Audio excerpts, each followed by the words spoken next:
Почитувани, добар ден. Започнуваат вестите на Канал 8.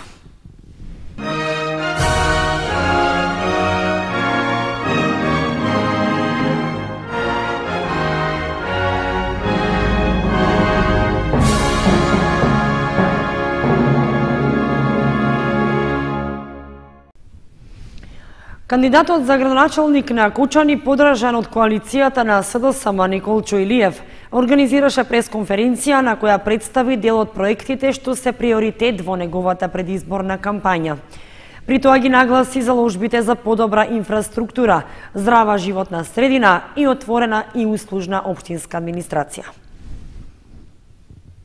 На првиот ден од предизборната кампања, кандидатот за градоначалник Николчо Илиев ја одржа својата прва пресконференција на која направи кратко резиме на дел од поважните проекти со кои ја бара поддршката од граѓаните на општина Кочани.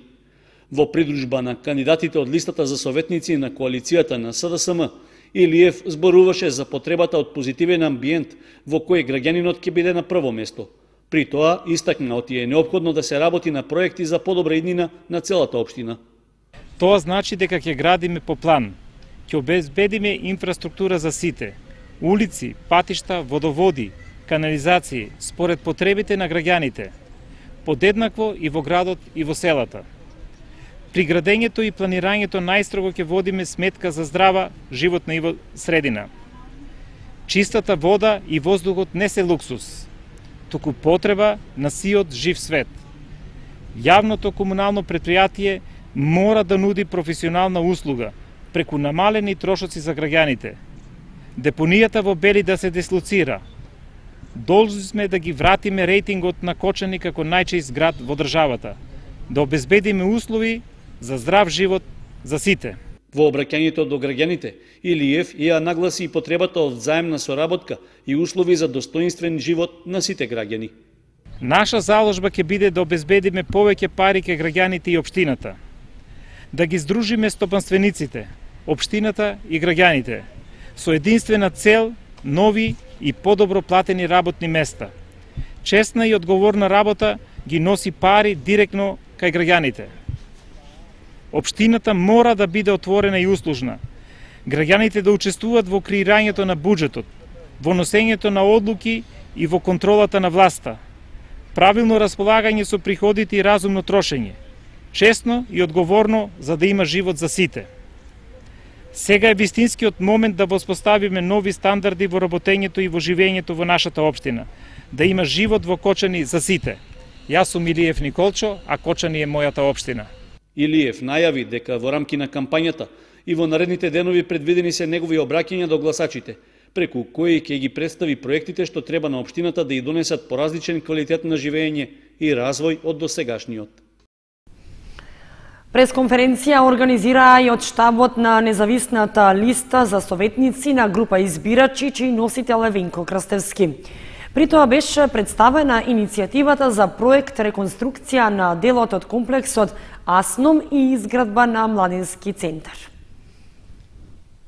Спомен домот Асном, некогашен символ за доедукација и култура на младите во Кочани, ќе ги врати стариот сјај и својот углед.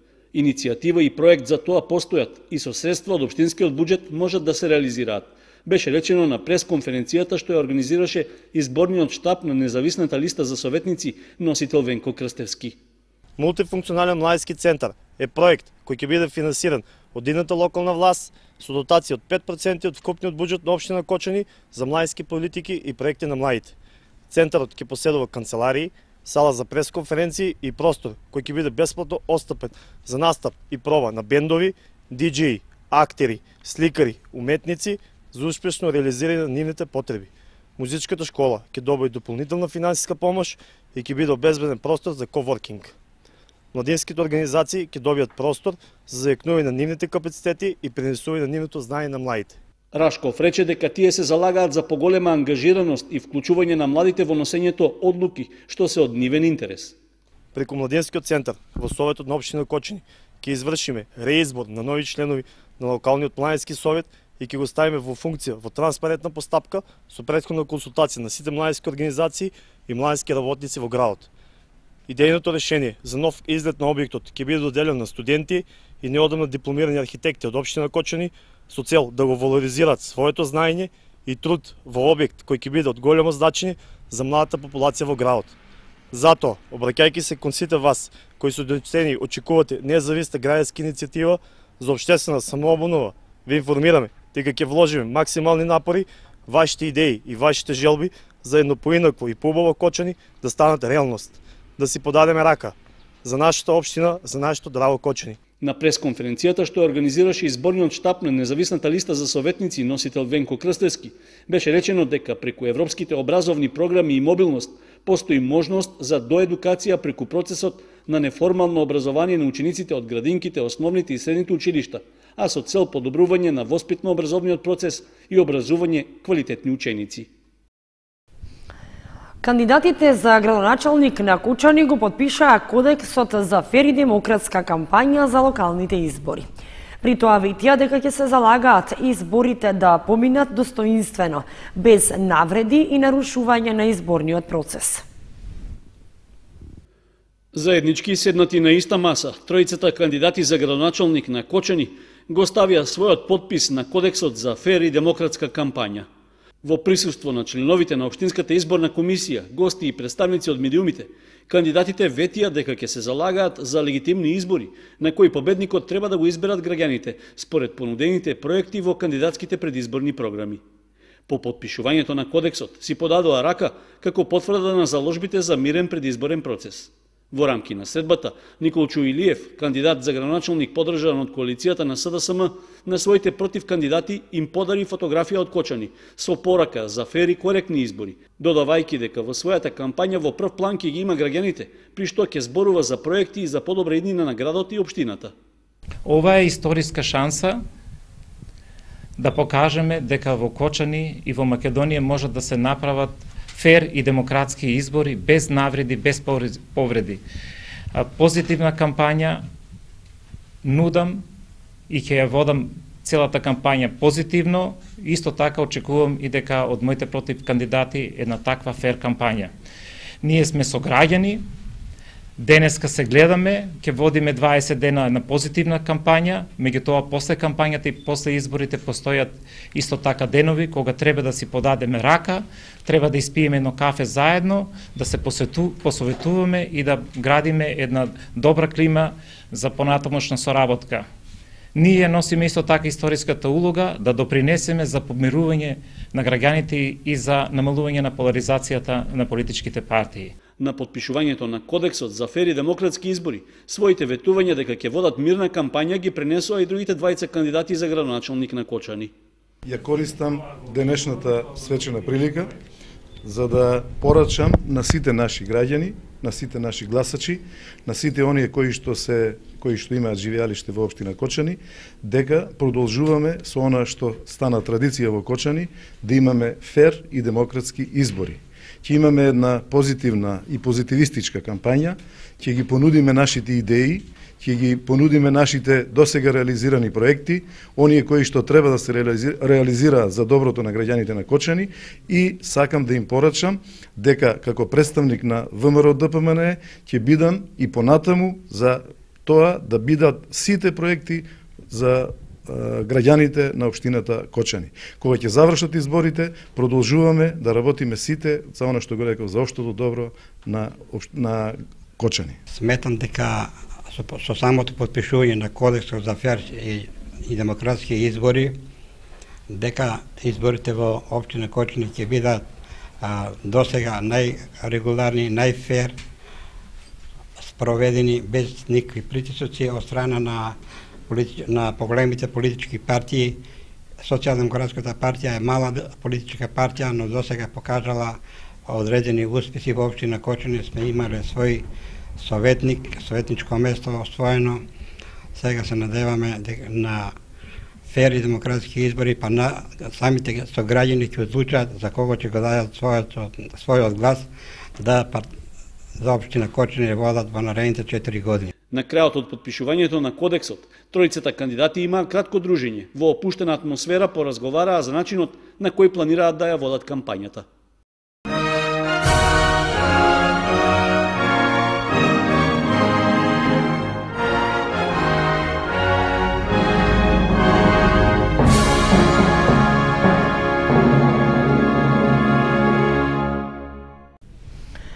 Продолжуваме понатаму со останатите содржини во вестите. Жителите на Блатец из утрината излегоа на мирен протест, спротивставувајќи се на одлуката да се гради хидроцентрала на реката што минува покрај нивното село. Сметаат дека со објектот ќе се предизвика еколошко уништување и намалување на водниот ресурс. Локалниот пат во близина на православната црква Свети Илија во Блатец изутрината беше блокиран од жителите на селото, кои излегоа на протест против одлуката да се гради мала хидроцентрала на реката Блатешница. Со транспаренти и земјоделска механизација го попречуваат движењето кон падините на Плачковица, односно кон локацијата каде што предпладнето требало да започнат активности за маркирање на теренот. Хидроцентралата е со проектирана моќност од 606 киловати, при што за неа нема да се гради брана или зафат, туку водата до турбината ќе се спроведува со цевковод во должина од 3 километри. Од Советот на местната заедница на Блатец рекоа дека тие се организатори на блокадата на патот, затоа што сметаат дека селото и целиот регион ќе имаат повеќе штета отколку придобивки од планираната инвестиција. Сметаме дека оваа хидроцентрала ќе го зафаќа поголемиот дел од водата и ние ќе направиме, тоест тие ќе направат еколошка катастрофа на тој дел од реката во должина од 3 километри, а уште поголем е проблемот што дел од водоводот што го користиме ние за пиење во Блатец се наоѓа, значи зафатот на водоводот се наоѓа во средината на тој цевковод. Значи од тука се појавува и проблемот за водоснабдувањето на нас како жители. Друг проблем е голем дел од каналите за наводнување на еден дел од селото исто се наоѓаат во таа траса. Значи постои можност и тој дел од полето или тие бавчи во атарот на нашето село да бидат пресушени. Освен овие проблеми, жителите на Блатец рекоа дека за изградбата на хидроцентралата ќе биде потребно минирање на карпите на теренот каде што треба да поминува трасата на цевководот, со што ќе се нарушат подземните текови и ќе дојде до пресушување на чешмите или заматување на водата што тече од нив. Овој отпор е врв на целата наша голгота која трае неколку години, која се обидувавме да ја направиме преку институциите, меѓутоа не наидовме на слух. Имаше многу ветување, малку реализација. И главниот проблем е што со доделување на концесија или со распишување на тендерот за концесии, местното население никој нити го консултираше, нити направи една јавна дебата за градбата. Од местната заедница на Блатец рекоа дека нема да дозволат да се гради ниту хидроцентрала, ниту каков било објект што ќе ја наруши природната средина. Од надлежните државни и други органи очекуваат позитивен одговор на нивното барање за стопирање на инвестицијата. Рекоа дека со протестите ќе продолжат и во наредните денови, се додека не добијат потврда оти објектот нема да се гради. Со закон ќе се регулира фрлањето на храна во Македонија. Наместо да се фрла, ќе се донира во хуманитарни цели. А колку кочанци фрлаат храна? Македонија фрла по 5000 тони храна годишно, количини кои може да снабдат 13.000 луѓе со 3 оброка дневно. За надминување на ваквата состојба се изготвуваат законски измени, кои, како што беше речено денеска во Стопанската комора, ќе бидат готови најдоцна до почетокот на идната година, а предвидуваат наместо да се фрла, храната да се донира во хуманитарни цели. Со регулирањето на фрлањето на храната најпрво ќе бидат опфатени маркетите, добавувачите и производителите, пошто во втората и третата фаза ќе бидат таргетирани и рестораните, кетеринг службите и домаќинствата. А колку кочанци фрлаат храна? Што имам дома, тоа јадам. Добра, а често граѓаните фрлаат и храна? Фрлате ли храна често? Не, мисла не. Не фрламе ние храна. Зашо да фрламе кога е скапа? Фрлате ли храна дома? Не фрламе храна. Па изедеме ја, шо колку јадеме и си изедеме тоа што си купиме. Македонија е 7 во светот по фрлање храна, а штетата од тоа достигнува 10 милиони евра. Најмногу храна фрлаат домаќинствата, дури потоа се рестораните, производителите и добавувачите. Бројките се многу сериозни и веројатно достигнуваат 10.000 тони годишно, количина која што би можела да биде однова за една цела нова социјална програма за загрозените. Иницијативата да се регулира со закон фрлањето е поддржана од бизнис секторот, коморите и владата и веќе е формирана работна група која работи на предлог текстот. Со законското решение ќе се бара бизнисите да бидат ослободени од данокот на додадена вредност за храната што ќе ја донираат, но и од кривична одговорност при евентуални незгоди или злоупотреби ако доследно ги почитуваат правилата за безбедна храна. Ке треба да се обезбедат и едноставни, брзи административни процедури за компаниите да не бидат оптоварени и да не се откажат од определбата да донираат храна. Стопанската комора на Македонија информира дека прво во светот Франција го регулираше прашањето со фрлањето храна, а примерот веќе го следи Велика Британија, која годишно фрла по 15 милиони тони. Во Европската Унија пак отпадот од храна достигнува 90 до 100 милиони тони годишно, што е сума од неколку милиарди евра. Од регионот, Хрватска веќе има донесено правилник за донирање на вишок од храна од маркетите, а фрла 400.000 тони годишно.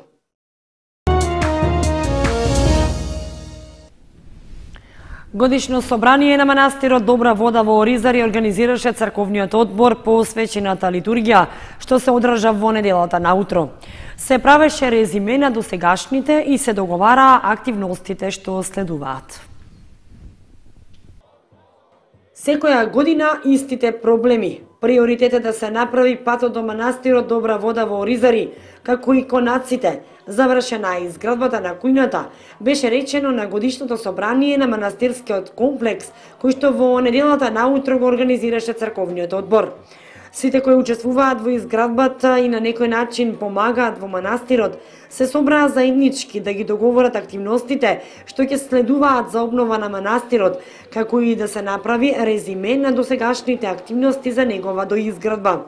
Од манастирот се надеваат дека за литургијата за следната година ќе имаат асфалтиран пат, рече домакинот на манастирот, кој што истакна дека е изненаден што годинава има голем број верници на годишното собрание, вклучувајќи и представници од двете најголеми политички партии.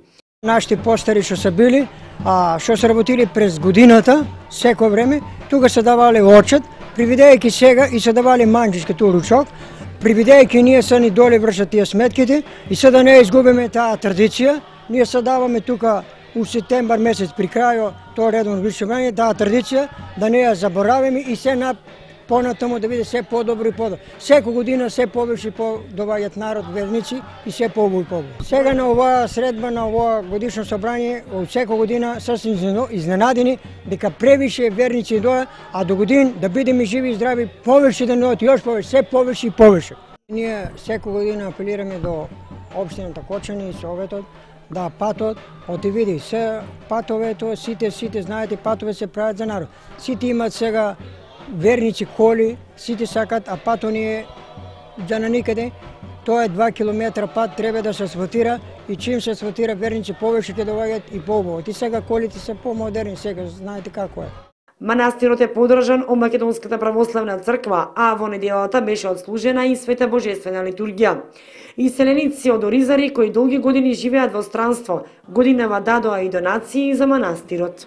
Во Австралија сум 36 години, а овде сум родена во Оризари и доваѓам секој пат овде во манастирот и да се видиме, да се дружиме малце. Решив оваа година да дадам донација, да го наместат малце собите, плочки, работи, све што треба за манастирот, колку можеме, сакаме да помогнеме и да малце да се прошире поубав да биде манастирот и повеќе луѓе да доваѓаат и да донираат и убаво да се дружиме. Тоа ми е најголемата желба кога си дојдам тука со моите цела фамилија, со пријатели, со кумови, да се дружиме, да се веселеме и само за радост да си доваѓаме овде. По годишното собрание свештеникот ја благослови трапезата која што беше подготвена за присутните гости и верници. Целиот настан беше проследен со музика и песна. Секоја година голем црковно-народен собир на овој манастир се организира на вториот ден од Божик и петокот после Великден, познат кај народот како Источен петок Балаклија. Со изложба на ликовни дела, утре, 26 септември, започнуваат 26-тите денови на Кочанскиот Ориз.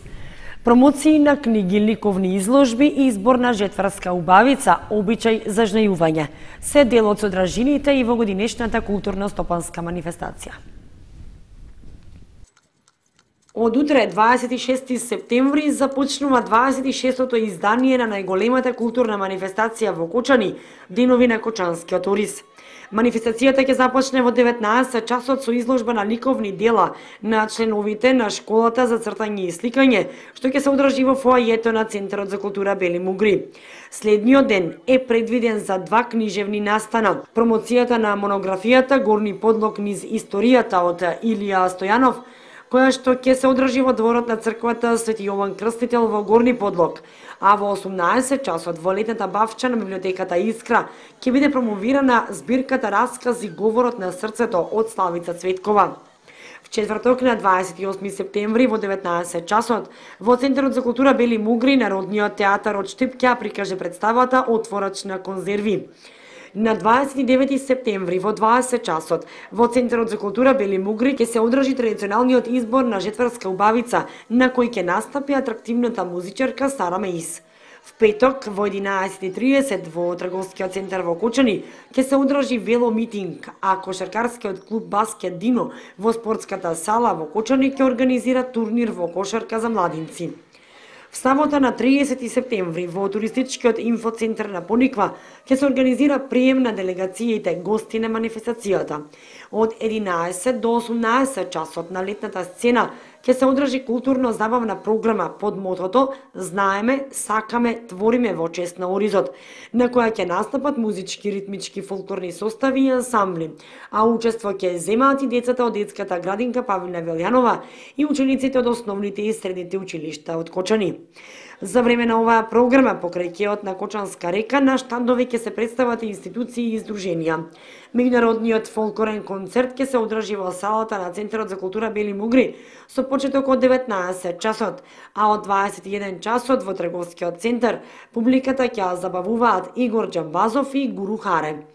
На 1 октомври во 10 часот на нива кај Институтот за Ориз ќе се изведат традиционалните обичаи за жнејување и вршидба, а од 11:30 часот во паркот на Револуцијата ќе биде прогласен најуспешниот земјоделец, ќе се прикажат етноелементи од Кочани и Кочанско, ќе има дегустација на специјалитети од Ориз. Во музичкиот дел од 12 часот ќе настапи Евто Попиновски. Манифестацијата се реализира со средства од буџетот на општина Кочани и со подршка на повеќе компании Левиди Агро, Амфено, Антура, Шампиньони, Јумис и други.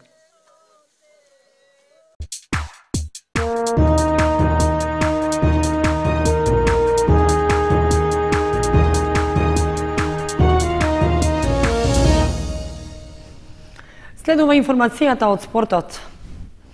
Во првенството на втората фудбалска лига Исток, викендов се играше четвртото коло, во кое Осогово доживеа пораз од 5:0 на гостувањето во Струмица против Беласица. Во вторник на програмата е петото коло, а нашиот второлигаш дома ја пречекува Каменица Саса.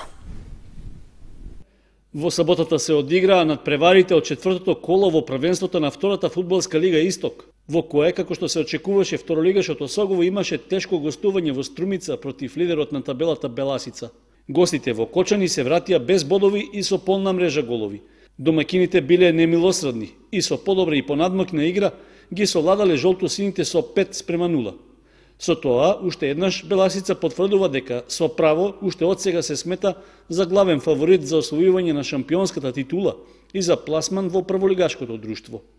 Надпреварот на стадионот Младост се одигра во вечерниот термин и под рефлектори, па тоа може да биде и најслабиот изговор доколку нашите фудбалери бараат оправдување за високиот пораз. Резултатот бил откриен уште во првото полувреме, во кое домакините повеле со 2:0 со головите на Ѓоргиев и Трајковски. Добрата игра на Беласица продолжила и во вториот дел, во кој Сулев постигнал уште 2 гола за струмичкиот тим, а крајниот резултат го запечатил Ѓоргиев со својот втор погодок. Со 6 бода досега, Осогово во моментот ја дели 6-та позиција на табелата во друштво со Борец и Плачковица. Првенството продолжува во вторник со петото коло, а нашиот второлигаш на Никола Мантов ја дочекува Каменица Саса. Единствена утеха и надеж за жолто-сините на овој меч е што каменичани на домашен терен викендов загубија со идентичен резултат од 5:0 на надпреварот со Штипска Брегалница. Средбата со Каменица Саса на стадионот Никола Мантов започнува во 15 часот и 30 минути.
Почитувани, со прогнозата за времето ги извршуваме и овие вести на Канал 8. Имајте пријатна вечер. Довидување.